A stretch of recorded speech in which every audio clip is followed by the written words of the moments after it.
Award শোয়ের অনুষ্ঠানে জ্যান্ত মাছ নিয়ে হাজির অভিনেত্রী। ২ দিন ধরে কলকাতা শহরে অনুষ্ঠিত হলো এক জনপ্রিয় অ্যাওয়ার্ড অনুষ্ঠান, যেখানে হাজির ছিলেন টলিপাড়ার প্রথম সারির তারকারা। এভারগ্রিন বিউটি অভিনেত্রী মনামী ঘোষও হাজির ছিলেন ২ দিনই। এমনিতেই তার স্টাইল স্টেটমেন্ট যে কোনো অনুষ্ঠানই আলোচনার বিষয়। এবারেও ঘটল একই ঘটনা। অনুষ্ঠানে বারবি লুকে হাজির হয়েছিলেন অভিনেত্রী। গ্লাস পনিটেল আর সাদা জামায় তাকে দেখাচ্ছিল বেশ। এই অবধি সবকিছু ঠিকই ছিল, কিন্তু হাতে কি?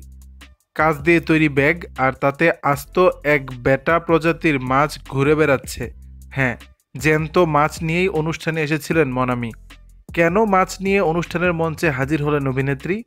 তার কথায় এই ফ্যাশনের নেপথ্যে কারণ আছে। যে জামাটি পরেছিলাম তা আদপে পুনর্ব্যবহারযোগ্য প্লাস্টিক।